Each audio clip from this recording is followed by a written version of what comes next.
مسراتي حيلي حرامريت مخانو ززربلو تسفاي نغس مالتون ود رايا زت آسر لبوتا تفليتم بريزيدنتنا دكتور دبرتسيون غبر ميكائيل زي تقبلوا لعلو تهزت سراويت تግራይ ምህላዎም ተገሊጹ عبيتي سبا سلطان ኢትዮጵያን ኤርትራን ናብ አሜሪካ ተጸዊዖም አበ ኢትዮጵያ ዝተኣሰሩ ጋዜጠኛታት ብሞት ክቅጽዑ ዝገብር ሕጊ ይረቅቕ ምህላው ተገሊጹ አሜሪካ ዝሓወቶም ምሽጥራት አውጽያም ክትሰምዕዎም ዝጸናሕኩም አርእስተ ዜናታት ነይሮም ሕዚ ድማ ናብ ዝርዝር ክነስግረኩም ላይክ ብምግባር ጀምሩ ሰናይ ምክትታል TPLF أنا خمس بلو كل جزء ما أنتني أزمة الله محس مالتي كم أخوينا أنا ما عايشوني لأنها ما يتصلت سجب بين أصلت أبو ما أنتني موت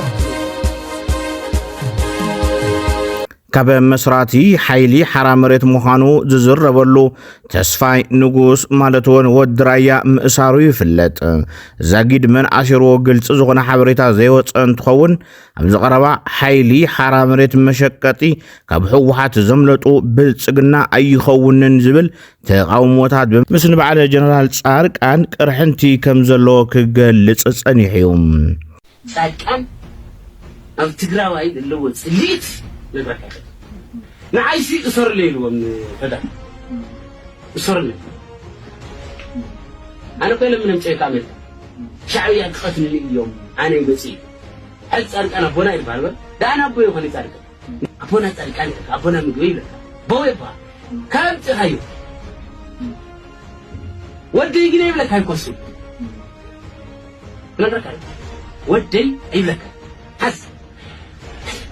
بوتاتنا ما كنا نحل نيبال أنا أبوي وانا أبوي نصور هاي بال نوسي محرف شو يا أبوي سمي لك على قول علو ده أنا أبوي كون النجوم هل صارك أنا بنا يبال ده أنا أبوي كوني صارك ندوك يا أبو حفظ أيوة تراي تقرأ إني تيافالتن ترى عندنا أنا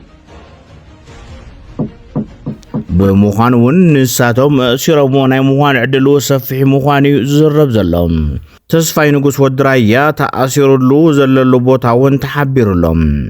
أبا تحت قصصر حق وعلو أبوشت يقبي حدا فيدرال مسرع بيت تأسيرو كم زلون تفليتهم من جنا نايت تكال شمكنا قرنا في غادنيا ايكونن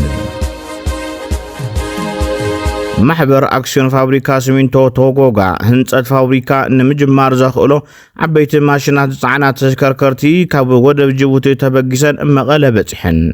كيد هنصت فابريكا سمينتو توغوغا اب قرب اوانات كجمر دما تصبي تغيروللهم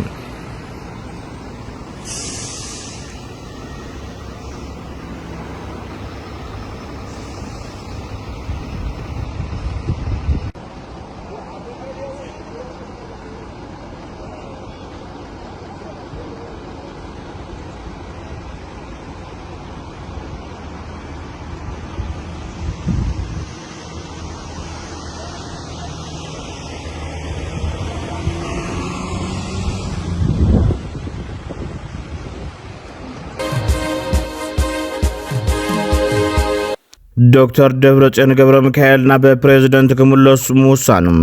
ابا مبزحتيوم لعلو تأزز سراويت تግራይ ተቃውሞ ከም ዝፈጠረ ምንጭታት ናሓቢሮም እቶም ኣዘዝ ሰራዊት ነባር መንግስትና ይመለስ ዝብል ናይ ሕወሓት መርገጽ ደጊፎም ደው ዝበሉ እኳ እንተኾኑ ዶክተር ደብረጽዮን ገብረ ሚካኤል ናብ ስልጣን ክምለስ ግን ድሌት ከም ዘይነበሮም ተገሊጹ أتوم أزز سراويت أماني للصفا نبى بريزيدنت كمت زلعلة تثبت نيروم يوم يخون بركة بمريحنا واحد زخونة تقاوم وكيت العلى مسرح محلافو نبركز ولو أكلات زي حقو سموهانو كاب فلفلات نظرها بناي حبريتها الرقاقيتهم حرام ريت تقرأي لهم عبد صوعو عفار زركو عطقات تقارو ناي حامشاي جنبار مسريت نايلهم ኣብቲ ሓምሻይ ግንባር ብዕሊ ውዳውኦም ድማ ዕላው ገይሮም ኣለዉ ኣዛዚ እቲ ግንባር ብምዃኑ ዝተሸመ ኮሎኔል ብርሃነ ኣገው ሰራዊቱ ብምእካብ እንኳዕ ደሓን መጻኹም ብምባል ኣቀባብላ ተገይሩሉ ቃል ስኽንቅ ቃል ሲና ወፂና ሃፍተለና ኢትዮጵያ ክትምስረት ከላ ሃፍተለና ኢትዮጵያ ክትምስረት ከለና ናይ ፖለቲካ መእስሮ ኣለና ኢትዮጵያውያን ስለዚ ምስቲ ዓድና ምስቱ ዘለና ሃፍቲ ምስቱ ዝመስረትናያ ውዕል ኣሲርና ኢና ብውዕል ፕሪቶሪያ ተፈራሪምና ብሕገ መንግስቲ መሰረት መሬት ይኹን ተመዛባይ ዝተፈጸመና ግፍዕም ብሕገ መንግስቲ ክፍታሕ ኣሎ ኢሉ ዝቃለስ ሓይሊ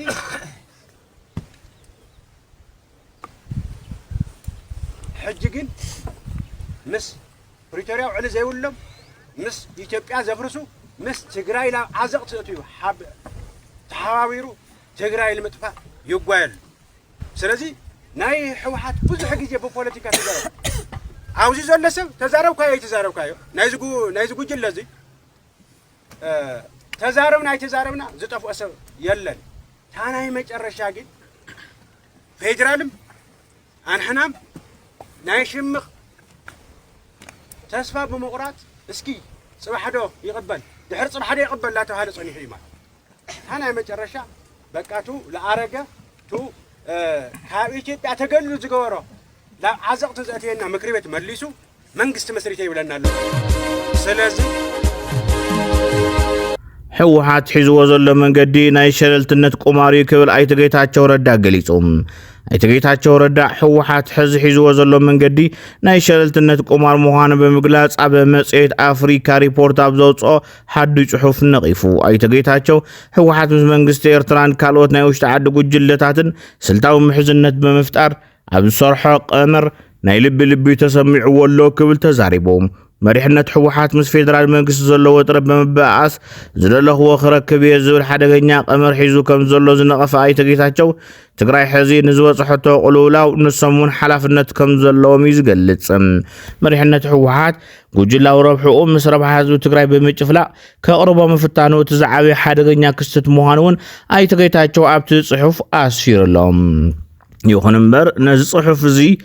ንጽሑፍ ኣይተ ጌታቸው ረዳ ብዙሕ እውን ተቃውሞ በፂሕዎ ኣሎ ኣይተ ጌታቸው ረዳ ኣብ ትግራይ ብፕሬዝደንትነት ኣብ ዝነበረሉን ከምኡ ድማ ንፌደራል መንግስቲ ኣብ ዝተሸመሉን እዋን ንትግራይ ዝረብሕ ወይ ድማ ንህዝቢ ትግራይ ዝኸውን ዝሰርሖ ስራሕ ክጠቅስ ይግባእ ኢሎም ዓበይቲ ሰበስልጣን ኢትዮጵያን ኤርትራን ናብ ኣሜሪካ ተጸዊዖም ወጻኢ ጉዳይ ሚኒስትር ኢትዮጵያን ወጻኢ ጉዳይ ሚኒስትር ኤርትራን ኣብ ሃገር ኣሜሪካ ከመያየጥዮም ተባሂሉሎም ወጻኢ ጉዳይ ሚኒስትር ኣሜሪካ ማርኮ ሩቢዮ ዓዲሞም ከም ዘሎ ድማ ተፈሊጡ እዚ ጉዳይ ተሰሚሩ ሓደሽቲ ተርእዮታትን ምዕባለታትን ክኽሰቱ እውን እዩ ዝብል ትጽቢት ኣሎ እዚ ብደገፍቲ ጽምዶ ዝተረጋገጸ ሓበሬታ ኮይኑ ረኺብናዮም ፖለቲከኛታት ተጋሩ ካብ ኦሮሚያ ክመሃሩ ይግባእ ተባሂሉ ኣብ ኦሮሞቶም ኣገልግሎም ስልጣኖም ዘረከቡ ዓበይቲ ፖለቲከኛታት ነቶም ዝተረከቡ ሰበስልጣን ብድሕሪት ኮይኖም እናማኸርዮም ዓዶም ዝልውጡ ዘለዉ ኢሉሎ ሃይለ ኣረፋይኖም ኣብ ትግራይ ነንባዕሉ ተኸባቢሩ ስለ ዓዲ ዝሓስብ መሪሕነት የለን ዝብል ሃይለ ሕዚ እውን ወዲ ወረደ ድሕሪ ካብ ስልጣን ምልዓሉ ካብ ትግራይ ክወፅእ የብሉን ክብል ተዛሪቡ ናይ ወዲ ወረደ መወዳእታ ወረዳ ዓዱ እንዲ ዘሎ ምኽሪ ሓሳበይ ንወዲ ወረደ እውን ካብ ትግራይ ፈልከት ኢሉ ዘይምኻድ እያ ንንግዲ ክኸድ ይኽእል ንቤተሰባዊ ጉዳይ ክኸይድ ይኽእል ንምዝኒናይ ክኸይድ ይኽእል ናብ ካልኦት ኣዲስ ኣበባ እውን ሓዊሱ ካብ ወፃኢ ግን ትግራይ እያ መረበቱ ወየ ዘይምዕዳል ኮይኑ እምበር ወዲ ወረደ እውን ከም ደብረጽዮን ኣብ ዕድመ ንእስነቱ ወፂኡ ዕድመ ንእስነቱ ሙሉእ ኣብ ቃልሲ ዘሕለፈ ሰብ እዩ دحر ናብ ቢዝነስ ከይዶም ናብ ናይ ባዕሎም ህይወት ከይዶም ከም ዝነበሩ ንፈልጥ ኢና ግን ዕድመ ንእስነቶም ኣብ ቃልሲ ዝሕለፉ እዮም ዘይተዓደልና ኮይንና እምበር ራእይዎም ካብ ኦሮሚያ ተማሃሩ ኦሮሚያ ብድሕሪት ኮይኖም ዘማኽሩ ቶም ዓበይቲ እዮም በዓል ባዱላ እዮም በዓል ኩማ ደመቅሳ እዮም በዓል ግርማ ብሩ እዮም ግርማ ብሩ ኣክቲቭ ኣማኻሪ እዩ ናይ ኢኮኖሚ ኣማኻሪ እዩ ኣማኸርቲ ኮይኖም ናይ ምስራሕ ክእለት እንተዝህልዎም كوم عينة ريدينس انت زهلو مناسين قدمي توصيهم ነገራት ከይባላሾ በደም ብርግጥ ኢሎም ከሐስቡ ከዓቶም ዓበይተም ማኸርት ኮይኖም ናቶ ጎራረሰ እንተ ዝኸር ስልጣን ትግራይ ክንደይ መምሐረልና ንዓና ከምሕረልና ነይሩ ካብኦም ንላዕሊ ንምንታይ ታሪኽና ስልጣንና ስርዓተ መንግስትና እንተይተረፈ ዲሞክራሲ ቀዲሙ ዝተማህረን ዘምሃረን ስለዝኾነ ንሕና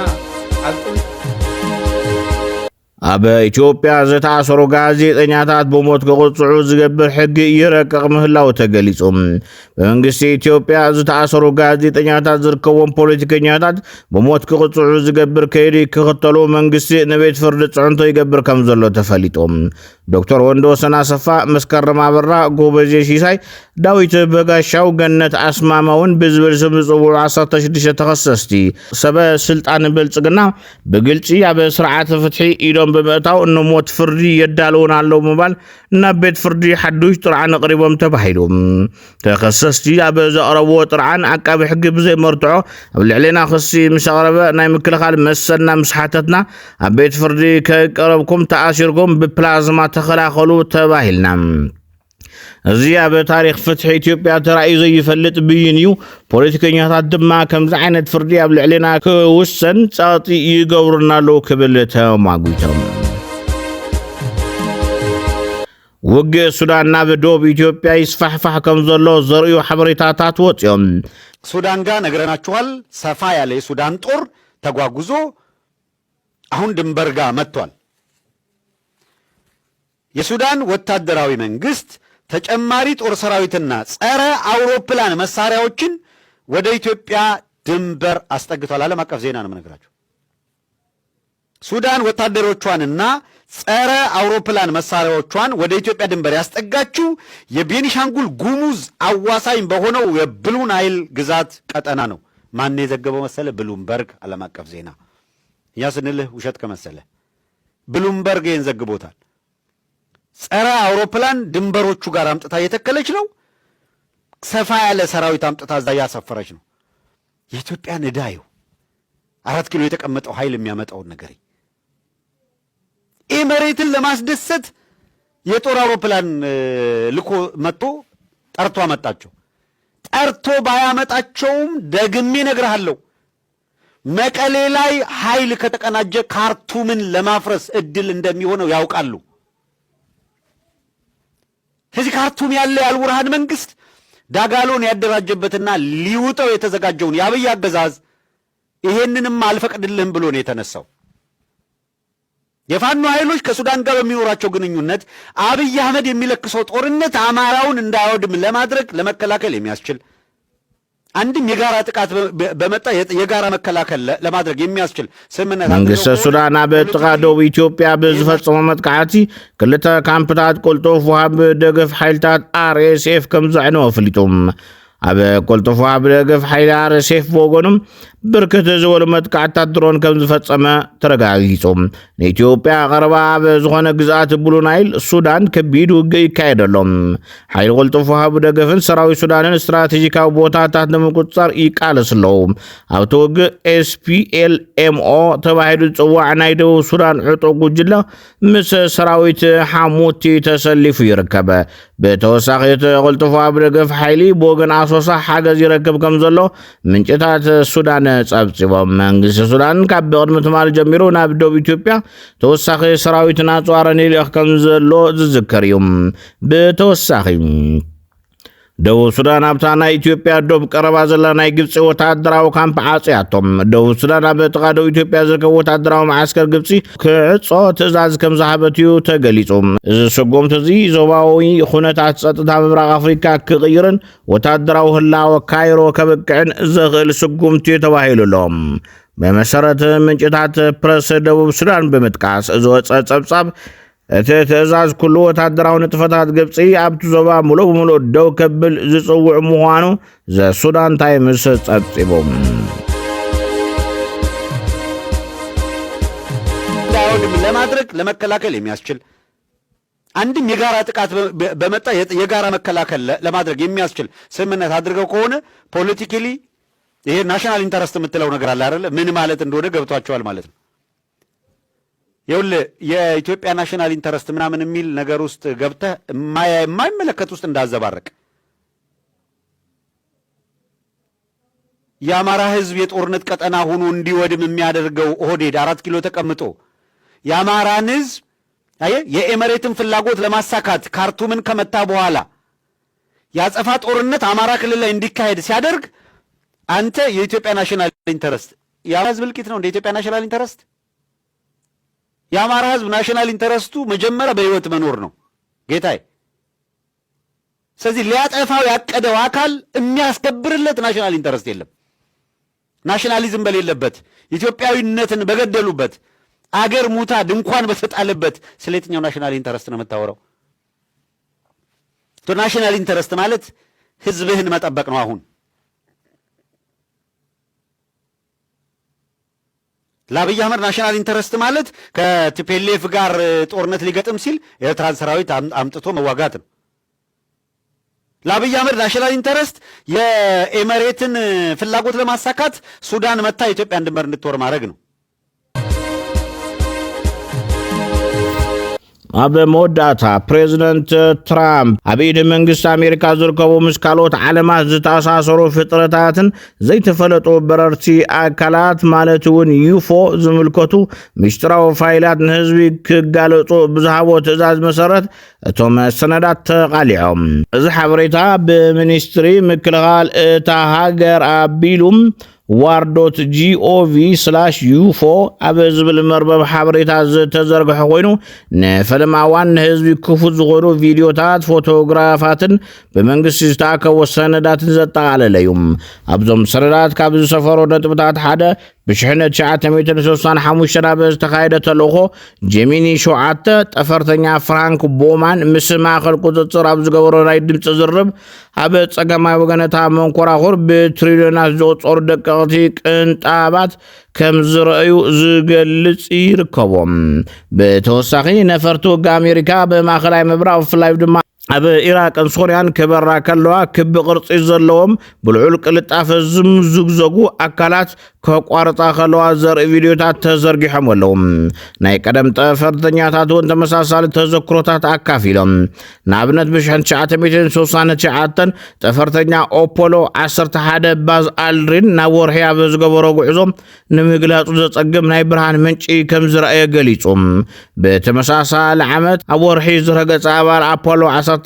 ኤለን ቢን ድማ ካብ ወርሒ ዘምለጡ ዝመስሉ ናይ ብርሃን ቅንጥብጣባትን ጨረራትን ኣብ ህዋ ክሳፈፉ ከም ዝረአየ ኣፍሊጡ። 1982 እውን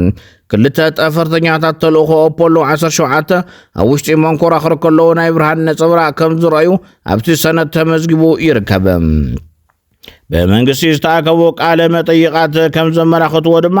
ብ1957 ሓደ ውልቀ ሰብ ዓብይን ክብን ዝኾነ ተንቀሳቃሲ ኣካል ካብ ምድሪ ክለዓል ከም ዝረአየ ንኤፍቢኣይ ሓቢሩ ነይሩ። ኣብዚ ቀረባ እዋን ማለት እውን ብ2023 ኣቆፃፅራ ፈረንጂ እውን ሓደ ኣሜሪካዊ ካብ ድሙቕ ብርሃን ዝወፅእ ብረታዊ ነገር ክንሳፈፍ ከም ዝረአየ ገሊጹ እዩ። ብ2022 ናብ ማእኸላይ ምብራቕ ዝተቐረፀ ቪድዮ ሓደ ክቢ ቅርፂ ዘለዎ ነገር ብቅልጣፈ ክንቀሳቐስ ከም ዘርኢ ተሓቢሩ። እዚ ምስጢራዊ ሰነድ ካብ ኢራቅ፣ ሶርያን ሕቡራት ዓረብ ኤምሬትን ዝተረኸቡ መንነቶም ዘይተፈለጡ ፍሉያት ፍጻመታት ዝሓዘ መዝገብ ምዃኑ እውን ተፈሊጡ። ክቡራት ተኸታተልትና ነሳዕ ዝሓዝናዮም ዜናታት ነዞም ተኸታተልኩሞም ይመስሉ ነይሮም። ንምክትታልኩም ኣመስጊና ሰላም ንህዝቢ ትግራይ፣ ሰላም ንኹሉ ወዲ ሰብ።